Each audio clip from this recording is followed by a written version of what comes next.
then they came, laid hands on Jesus and seized him.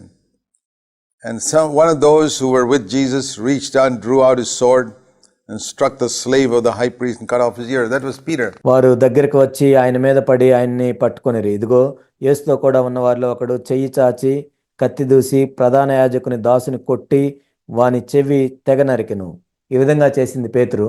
Who took out the sword and chopped off the ear, and Jesus said to him, "Put your sword back into its place, for all those who take up the sword shall perish by the sword." అప్పుడు యేసుక్రీస్తు ప్రభువారు పేతురుతో ఈ విధంగా చెప్పారు, నీ కత్తి వరలో తిరిగి పెట్టుము, కత్తి పట్టుకుని వారందరూ కత్తి చేతనే నశింతురు. You know, in Luke 22 we read it was Jesus himself who told them to take swords. లోకాసువార్త 22వ అధ్యాయంలో మనం చూసినట్లయితే యేసుక్రీస్తు ప్రభువారే వాళ్ళ దగ్గర కత్తులు ఉంచుకోమని చెప్పారు. Before they get to Gethsemane, వాళ్ళు గెత్సెమనే తోటలోనికి వెళ్ళక మునుపు. And Peter could have said, "Lord, what do you mean? Don't use the sword. You're the one who told us to take a sword." అప్పుడు పేతురు అని ఉండొచ్చు, ప్రభువా కత్తి వాడొద్దని ఎందుకు చెప్తున్నారు, మీరే కదా కత్తి పెట్టుకోమని చెప్పారు. And that's why we brought it. అందుకే మేము కత్తిని తీసుకొని వచ్చాం, to defend you. మిమ్మల్ని కాపాడటానికి. And Jesus said, "That's not what I asked you to bring the sword for. You must never use the sword in attack." మిమ్మల్ని కత్తి తీసుకొని రమ్మని చెప్పింది అందుకు కాదు, మీరు కత్తిని ఎప్పుడు దాడి చేయడానికి ఉపయోగించకూడదు. I asked you to bring the sword so that if the Roman soldiers took out their sword to slash your face, you could lift up your sword and protect your face. నేను మిమ్మల్ని కత్తిని ఎందుకు తీసుకొని రమ్మని చెప్పానంటే, రోమా సైనికులు కత్తితో మీ మీద దాడి చేస్తున్నప్పుడు మీ కత్తిని మీరు అడ్డుగా పెట్టొచ్చని. It was for defense, not for attack. అది మిమ్మల్ని మీరు కాపాడుకోవటానికే కానీ మీరు ఇతరుల మీద దాడి చేయటానికి కాదు. So when we read the command in Luke 22 to take a sword with you, లూకాసువార్త 22వ అధ్యాయంలో మీతో కత్తిని తీసుకొని రమ్మని ఆజ్ఞను మనం చూసినప్పుడు, and combine it with this word says, "Put your sword back, for those who take up the sword will perish by the sword." ఇక్కడ ఈ వచనంతో మనం పోల్చి చదివినట్లయితే, నీ కత్తి వరలో తిరిగి పెట్టుము, కత్తి పట్టుకుని వారందరూ కత్తి చేతనే నశిస్తారు. To take the sword with you is for defense. To take up the sword is to attack people. He says that's completely wrong. నీ కత్తిని నువ్వు కాపాడుకోవటానికి ఉపయోగించవచ్చు, కానీ నీ కత్తి ఎత్తి వేరే వాళ్ళ మీద దాడి చేయటం అనేది అది అంగీకరించబడదు, తప్పది. It's wrong for us to attack people, but it's perfectly all right for us to defend ourselves when we are attacked. ఇతరులు మన మీద దాడి చేసినప్పుడు మనల్ని మనం కాపాడుకోవచ్చు, కానీ మనము ఇతరుల మీద దాడి చేయటం అనేది సంపూర్ణంగా తప్పది. That is the message we get from putting those two verses together about having a sword but not taking it out to attack people. ఈ రెండు వచనాలను పోల్చి చూడటం ద్వారా దాన్ని మనం నేర్చుకుంటాము. మన దగ్గర కత్తిని ఉంచుకొని ఆ కత్తితో ఇతరుల మీద దాడి చేయకుండా ఉండటం. And then Jesus said further, "If you take up the sword, you'll perish with the sword." యేసుక్రీస్తు ప్రభువారు చెప్తున్నారు, నీవు కత్తిని పట్టుకున్నట్లయితే నీవు కత్తి చేతనే నశిస్తావు. ఇదంతా ప్రమాదకరమైన మార్గము. So it's dangerous to go in this attacking way.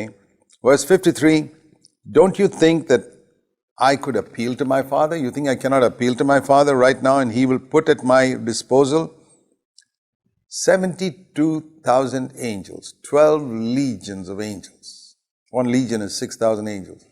ఇక్కడ యేసుక్రీస్తు ప్రభువారు 53వ వచనంలో ఈ విధంగా చెప్తూ ఉన్నారు, ఈ సమయమున నేను నా తండ్రిని వేడుకొనలేననియు వేడుకొనిన యెడల ఆయన 72,000 మంది దేవదూతలను ఇప్పుడే నాకు పంపిస్తాడు. 12 సేనా వ్యూహములు, ఒక్కొక్క సేనా వ్యూహము 6,000 మంది యోధులు ఉంటారు. 72,000 angels can come down here right now if I just ask my Father. నా తండ్రిని నేను ఇప్పుడు వేడుకుంటే 72,000 మంది దూతలు ఇక్కడికి వస్తారు. And we read in the Old Testament that in the time of Hezekiah, one angel killed about 180,000 of the enemies of the Lord. మనం పాత నిబంధనలో చూసినట్లయితే హిజ్కియా కాలంలో ఒక్క దేవదూత 180,000 మంది సైనికుల్ని చంపేసినట్లుగా మనం చూస్తాము. Can you imagine what 72,000 angels could have done? 72,000 మంది దేవదూతలు ఏమి చేస్తారో మీరు ఊహించగలరా? And the Lord said, "No, I'm not going to ask for that." కానీ ప్రభు ఏమన్నా అంటే దాని గురించి నేను అడగను. Because then how will the scripture be fulfilled? If I ask God to protect me from all types of problems, how will the scripture be fulfilled? ఇలాగూ జరగవాలని లేఖనము ఎలాగూ నెరవేరునని అతనితో చెప్పెను. ఒకవేళ నేను ఈ విధంగా పంపించమని తండ్రిని అడిగినట్లయితే లేఖనం ఏ విధంగా నెరవేర్చబడుతుంది? We need to apply that in our life also. If I ask God to protect me from every single problem in life, how will I fulfill my ministry? మన జీవితంలో దీన్ని అన్వయించుకోవాలి. ప్రతి సమస్య నుంచి కాపాడమని మనం దేవుణ్ణి అడిగినట్లయితే మరి మన జీవితంలో మన పరిచర్యను మనం ఏ విధంగా ముగించగలం? How then shall the scriptures be fulfilled? So prayer is not a means of asking God to save us from all problems and protect us from all calamities. No. మరి లేఖనములు ఎలా నెరవేర్చబడతాయి? ప్రార్థన అంటే ప్రతి కష్టమైన సమస్య నుంచి పరిష్కరించమని, లేక ఏ ప్రమాదము ఏ ఇబ్బంది జరగకుండా కాపాడమని అడగటం కాదు.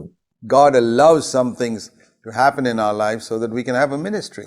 కొన్ని విషయాలు మన జీవితంలో జరిగేటట్లు దేవుడు అనుమతిస్తాడు. ఆ విధంగానే మనం పరిచర్యను కలిగి ఉంటాం.